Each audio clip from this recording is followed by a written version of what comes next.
Riverbend. Welcome to our second video about the Constitutional Convention.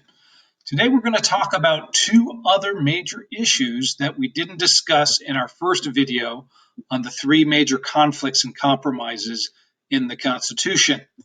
The issues of concern to the delegates at the convention included presidential powers and also the Electoral College in terms of how a president gets elected.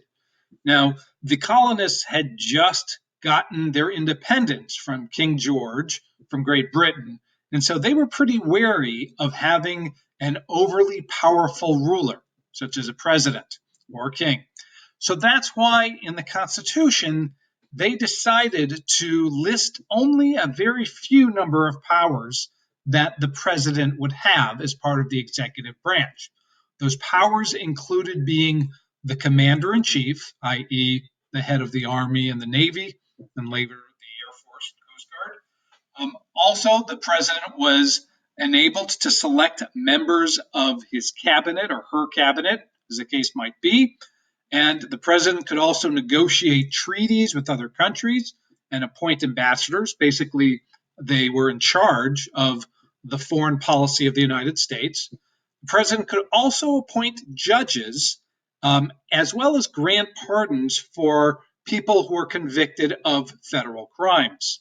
Now, notice that there's a star by three of those powers: the selection of cabinet members, appointing judges, and negotiating treaties.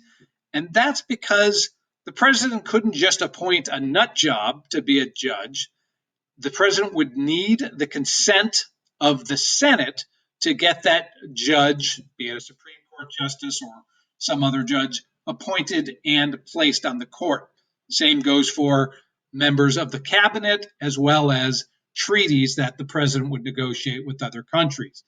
And again, remember that this was done because the colonists were afraid of an overly powerful ruler.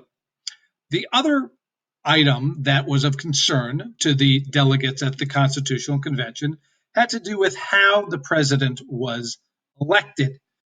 And so they came up with something called the Electoral College.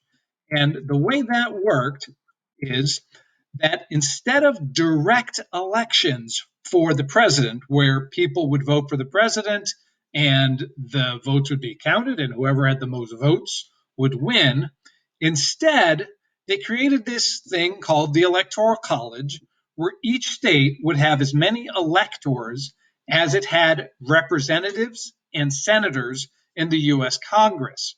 So the voters would be voted for electors, and then electors would vote for the president or the vice president.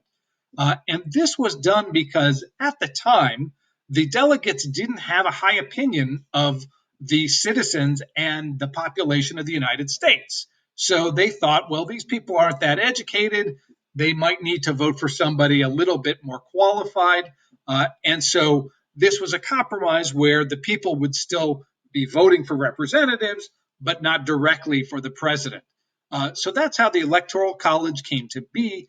And please note that we still have issues today based on the Electoral College, in that presidents are elected who sometimes have not received the most votes. So in 5 cases, the president has been elected who did not have the biggest popular vote total.